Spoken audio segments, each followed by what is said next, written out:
Welcome to our channel. আমি অর্ণব। আজকে আরেকটা এপিসোড নিয়ে এসেছি লো সিজিপিএ নিয়ে, আমেরিকার স্কলারশিপ নিয়ে। তো আমাদের সাথে আবার উপস্থিত হয়েছে আশিক মাহমুদ। তো আমি সরাসরি আশিকের কাছে চলে যাচ্ছি। Ashik, welcome to our channel. আসসালামু আলাইকুম এভরিওয়ান। আশা করি সবাই ভালো আছে। আপনি জেনে গেছেন যে এই প্রফেসরটা নিতে পারে এই বছর। নেক্সট স্টেপ আমরা ইমেইল করাতে যাব। এখানে বিস্তারিত বলার কোনো কিছু নেই, আপনারা নিজেরাই করতে পারবেন। তবুও আপনাদের সুবিধার জন্য আমি একটা ডক আকারে দিয়ে দিব, ডক বা পিডিএফ আকারে, যেটা আপনারা ভিডিও ডিসক্রিপশন বক্সে পেয়ে যাবেন। বডিতে কোন পোর্শনে কোনটা লিখতে হবে এরকম একটা। তবে আপনাদের কিছু টিপস দিব ইমেইল করার জন্য। আচ্ছা, ইমেইলের টিপসের ক্ষেত্রে আমি আপনাদের বলবো কিছু জিনিস করবেন এবং কিছু জিনিস করবেন না। যেটা করবেন সেটা হচ্ছে আপনি ইমেইলের প্রথম সেকশনেই আপনি লিখে দিবেন যে রিসার্চ পেপার থেকে আপনি রিসার্চ পেপারটা পড়ছেন এবং আপনার এখানে যে ইন্টারেস্ট আছে এই রিসার্চ পেপারটা, এটা আপনি বুঝাই বলবেন, ঠিক আছে? এবং আপনি এরপর লাস্টে যে বলবেন যে আপনি এই ফলে অ্যাপ্লাই করতে যাচ্ছেন, কারণ আপনার এটা বলতে হবে যে আপনি ফলে অ্যাপ্লাই করবেন নাকি স্প্রিং অ্যাপ্লাই করবেন, এবং সাল সহ বলে দিবেন যে এই সালের এই ফলে আপনি অ্যাপ্লাই করতে যাচ্ছেন, আপনার কাছে কি খালি আছে কি না, এইভাবে করে একটা ইমেইল করবেন। এবং এখানে আপনি আপনার একটা সিভি অ্যাড করে দিবেন।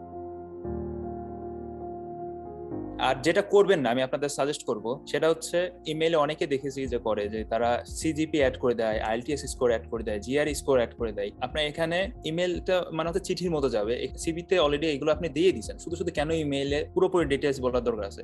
তবে যদি আপনাদের আউটস্ট্যান্ডিং কোনো কিছু থাকে, যেমন মনে করেন যে আপনার নেচারে পাবলিকেশন আছে বা খুব ভালো জায়গায় পাবলিকেশন বা পাবলিকেশন যেগুলো আছে সেগুলো আপনি নিচে একটা পোর্শনে যেয়ে আপনি লিখে দিতে পারেন আমার এই জায়গায় রিসার্চ আর্টিকেল আছে। বাট আপনি যদি আপনার এক্সপিরিয়েন্স কি করছেন এই সব কিছু যদি আপনি ইমেল বডিতে লেখেন, প্রফেসররা খুবই বিরক্ত হয়। আমি দেখেছি বিরক্ত হয়, এটা আমার এক্সপিরিয়েন্স থেকে বলছি। এখন এক একজন এক এক কথা বলতেই পারে, কিন্তু আমার এক্সপিরিয়েন্স থেকে আমার কাছে মনে হয় যে তারা বিরক্ত হয় এবং তারা চায় যে শর্ট ইমেল। বাট ওই শর্ট ইমেইলের ভিতর আপনি সর্বোচ্চ চেষ্টা করবেন যে আপনাকে বোঝানো যে আপনি তার রিসার্চের উপর খুবই ইন্টারেস্টেড। এটা হচ্ছে আপনার মেইন পার্ট। সো আশা করি আপনারা বুঝতে পারছেন। এবং ইমেইলের ক্ষেত্রে আমি আপনাদের একটা জিনিস লাস্ট সেশনে আমি আপনাদেরকে বুঝিয়েছিলাম যে কিভাবে করে ইমেইল ট্র্যাকিং করা যায়। সো আমি আজকে আপনাদের ওইটা প্র্যাকটিক্যালি দেখাবো যে কিভাবে ট্র্যাকিং করা যায়। লাস্ট সেশনে আপনাদের আমি বলেছিলাম একটা ইমেইল ট্র্যাকিং অ্যাপের সম্বন্ধে। সো আমি আজকে আপনাদের বিস্তারিত ওই অ্যাপটা কিভাবে ব্যবহার করতে হয় এটা আপনাদের দেখাবো, প্রথম থেকে একদম বিগিনারের মতো করে। সো আমরা সিআরএম স্টেক অ্যাপটার নাম ছিল, আমরা যাবো এখানে, দেখুন অ্যাড টু ক্রোম বলে একটা অপশন আছে, এটা ফ্রি, অ্যাড করে দেবো, হয়ে গেল অ্যাড। পাশাপাশি এখান থেকে আমরা দেখছি জিমেইলটা খুলে গেছে। তো দেখুন এখানে সাইন ইন একটা অপশন চলে আসছে, সাইন ইন অবশ্যই করতে হবে আপনাকে স্টেকে, এগুলো দিতে পারেন, আমি দিয়েছি, কোনো সমস্যা। তো দেখুন খুবই সহজে আমরা স্টেক যে অ্যাপটা আমাদের জিমেইলে অ্যাড করে ফেলেছি। তো আমরা এখন দেখবো এই অ্যাপের মাধ্যমে কিভাবে সহজে আমরা ইমেল ট্র্যাকিং করতে পারি, এবং এই অ্যাপে কিছু পদ্ধতি আছে যাতে করে আমাদের ইমেইলিংটা অনেক দ্রুত এবং অনেক বেশি এফিসিয়েন্ট করা যেতে পারে, সেটা আমরা আজকে দেখাবো। সো আমরা দেখুন এখানে অলরেডি ট্র্যাকিং একটা অপশন আছে, নিচে দেখুন একটা চোখের মতো অপশন আছে, এর মানে হচ্ছে এটা ইমেল ট্র্যাকিং হবে। আর আপনি যদি এটা অফ করে দেন তাহলে ট্র্যাকিং হবে না। সো আমি সাধারণত এটা দিব, একটা সেন্ড করে দিয়েছি আমি। আমরা যদি ইমেলটা দেখতে পাই, খুলি, দেখবো যে এখানে নো ভিউস, মানে এখনো ভাই খুলে নেই। সালমান ভাই, আপনি কাইন্ডলি ইমেলটা একটু খুলবেন এবং আমাকে বলবেন এটা কি স্প্যাম সেকশনে গেছে কিনা। আপনার একটা রিভিউ জানতে চাচ্ছি, যেহেতু এটা দর্শকদের জন্য। অনেকে বলে যে ইমেল ট্র্যাকিং করলে স্প্যাম সেকশনে যায়। সো আমরা লাইভ ডেমো দেখাচ্ছি। ওয়েট, না, এটা একদম প্রাইমারি ফোল্ডারে আসছে, কোনো স্প্যামে হয় না। এবং আমি ইমেলটা ওপেন করতেছি, ঠিক আছে? করেন, ইমেলটা ওপেন করেন, নোটিফিকেশন চলে আসছে। সে ইমেলটা ওপেন করার সাথে সাথে stake notification waiting for you, just okay করুন। আপনি যদি অ্যালো করে দেন নোটিফিকেশন দিয়ে দিবে। আমরা আরেকবার খুলবো, দেখুন ভিউর সেকেন্ড আগে কতক্ষণ আগে খুলছে, এবং এটাও দেখাবে।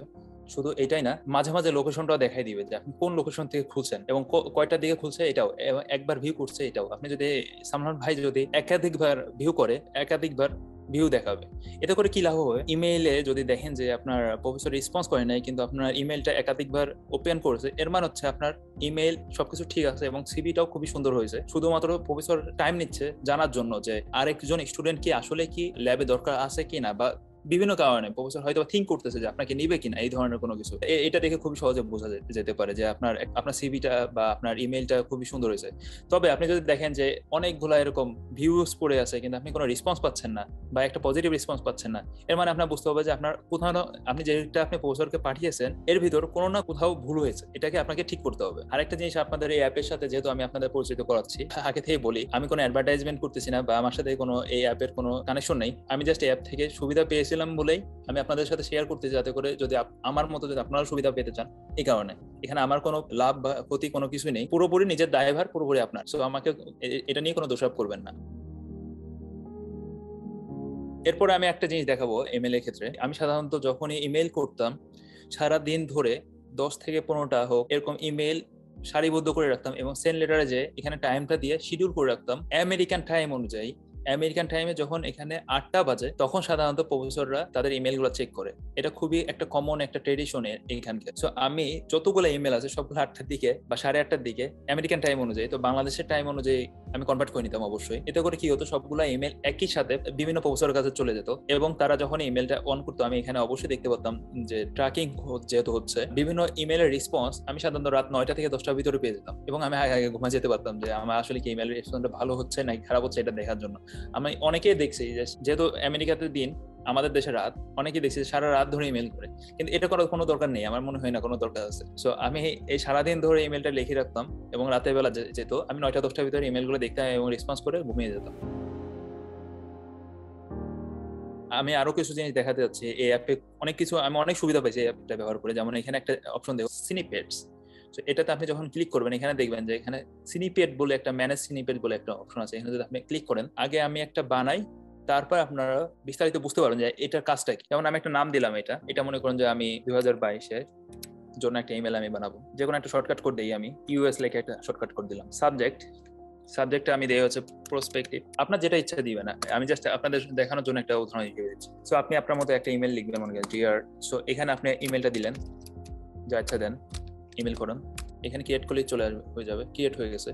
আমি সিনিপেটটা কেটে দিলে সমস্যা নেই আর। তো দেখুন এখানে মজার বিষয় কোনটা, সেটা আপনি যখন এখানে ইউএস ক্লিক লিখবেন চলে আসছে, দেখুন ওই যে ইমেলটা আপনি লিখে রেখেছিলাম সেটাই। সো এখানে আপনার পুরোপুরি লেখা চলে আসছে এবং আপনি যেভাবে করে লিখে রাখছেন সেটা।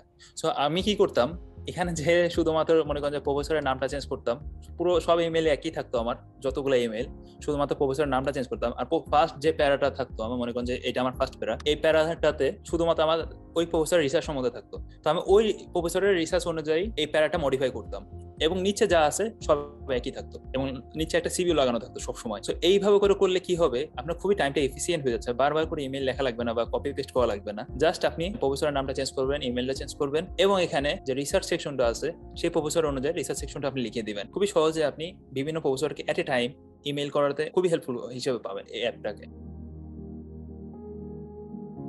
প্রথমেই আমাদেরকে প্রফেসর খুঁজতে হবে এবং এমন প্রফেসর খুঁজতে হবে যাদের কাছে ফান্ডিং আছে, তার মানে তিনি আমাদেরকে স্কলারশিপটা দিতে পারবে। তো সেটা বোঝার জন্য আমরা তার ফ্যাকাল্টি অপশনে যাব, সেখানে তার ইমেল অ্যাড্রেস দেওয়া থাকবে এবং প্রফেসরের সম্ভবত তার একটা রিসার্চ গ্রুপের একটা ওয়েবসাইট থাকবে। সেই ওয়েবসাইট যদি আমরা পেয়ে যাই তাহলে তো ওই ওয়েবসাইটের মধ্যে তিনি যদি পিএইচডি স্টুডেন্ট বা গ্রাজুয়েট স্টুডেন্ট বা মাস্টার স্টুডেন্ট নেন, ওইখানে জব অপরচুনিটি বা সার্কুলারটা বলবে যে হ্যাঁ তিনি নিচ্ছেন, তার মানে তার কাছে ফান্ডিং আছে। এটা হচ্ছে 1 পয়েন্ট। সেকেন্ড একটা সোর্স হচ্ছে যদি প্রফেসরের এরকম কোনো ওয়েবসাইট না থাকে, সেই ক্ষেত্রে আমরা প্রফেসরের নামটা কপি করে গুগল স্কলার থেকে লেটেস্ট রিসার্চের যেই তালিকাটা, অর্থাৎ তার কোনো পাবলিকেশন আছে কিনা, যেহেতু আমরা 2022 সেশনে অ্যাপ্লিকেশন করব, তার মানে আমাদের ফোকাস থাকতে হবে যে 2021 সাল বা 2020 সাল, এই টাইমে যদি তার কোনো পাবলিকেশন থাকে তার মানে তিনি অ্যাক্টিভলি রিসার্চ করতেছেন। তার মানে হচ্ছে যে লেটেস্ট রিসার্চ বা পাবলিকেশন যাদের আছে তাদের কাছে ফান্ডিং আছে, তার মানে তারা আমাদেরকে স্কলারশিপটা দিতে পারবে। তো এই গেল, আমরা প্রফেসর নির্বাচন করে ফেললাম।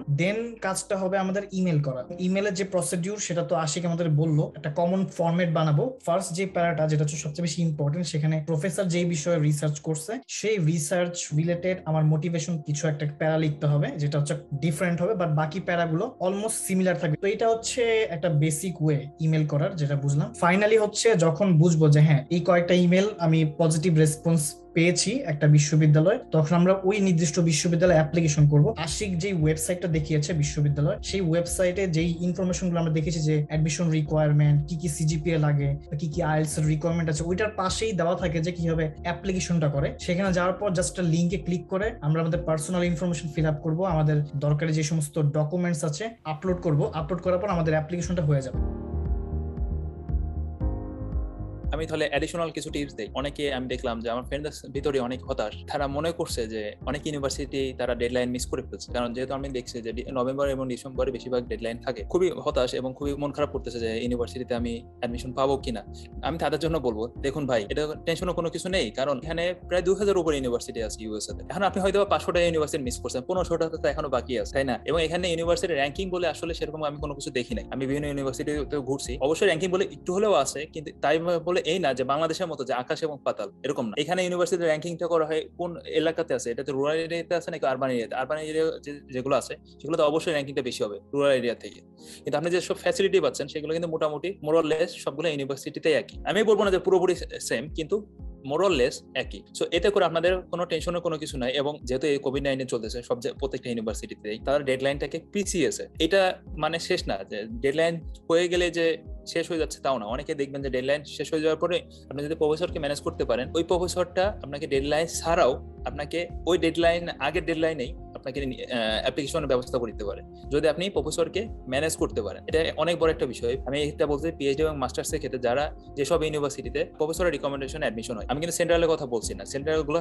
পুরোপুরি ভিন্ন। সেন্ট্রাল গুলোতে আপনার এরকম কোনো ঝামেলা নাই, ডাইরেক্ট শুধুমাত্র আপনি অ্যাপ্লাই করবেন। তবে যদি আপনি প্রফেসর রিকমেন্ডে যেসব ইউনিভার্সিটি আছে সেগুলোতে প্রফেসরের উপর অনেক কিছু অনেক হাতে থাকে, ঠিক আছে।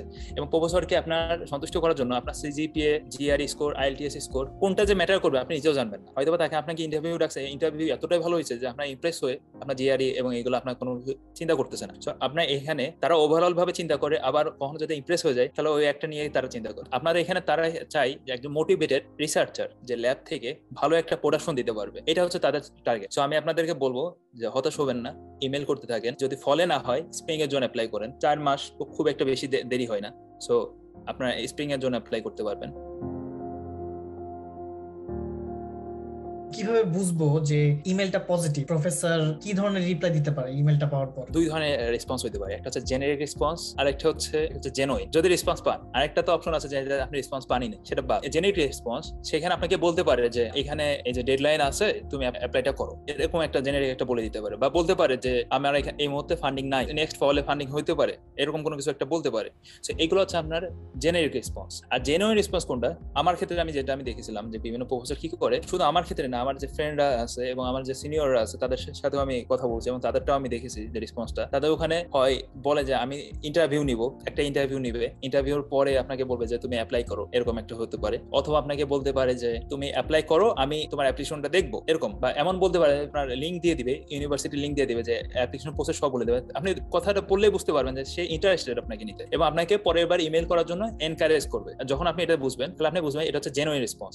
এছাড়াও আপনারা যারা প্রথম আছেন অনেকে বুঝবেন না এটা, আমি আপনার কথাটা আমি পুরোপুরি বুঝতে পারি যে যারা নতুন আছেন তারা নাও বুঝতে পারেন। তারা কি করতে পারেন, এই রেসপন্সটা আমাদের যে গ্রুপ আছে এই গ্রুপটাতে আপনি সাবমিট করবেন। আমি যখন দেখে আপনাদের বলে দিতে পারবো ইনশাল্লাহ যে এটা আপনার জেনারিক নাকি জেনুইন। এবং এই গ্রুপটা ছাড়াও নেক্সট অফ ইউএসএ বলে একটা গ্রুপ আছে। এইখানে আমরা জানি যে ইউএস এর সব থেকে বেশি যে বড় গ্রুপ যেটা, সেটা হচ্ছে নেক্সট অফ ইউএসএ। কিন্তু আপনি যদি ওখানে যান শুধুমাত্র আপনি ইউএস ভিত্তিকে পাবেন। সো ওখান থেকে আপনি এই জিনিসটা পাবেন। আমরা সবাই হেল্প নেই এবং ভাইয়ের এখানেও আছে, আমিও আছি এখানে, আপনার ভাই এখানে অনেকে ইউএস এর আছে আমি জানি। সো তারাও হেল্প করবে। আমরা চেষ্টা করব লো সিজিপিএ নিয়ে এই এপিসোডটা আমরা কমপ্লিট করব আশিককে নিয়ে। আশিক খুবই ইনফরমেটিভ একটা আলোচনা করছে এবং তুমি অনেক এক্সপিরিয়েন্স, যেটা আমি বুঝলাম। প্রত্যেকটা কর্নারে যা যা দরকার ছিল সবই মোটামুটি তুমি তুলে ধরেছো। আশিক, তোমাকে অসংখ্য ধন্যবাদ এই সেশনটার জন্য। ভিউয়ার্স, আপনাদেরকে অসংখ্য ধন্যবাদ এপিসোডটা দেখার জন্য। আপনাদের সাথে নেক্সট কোনো একটা ভিডিওতে দেখা হচ্ছে ইনশাআল্লাহ।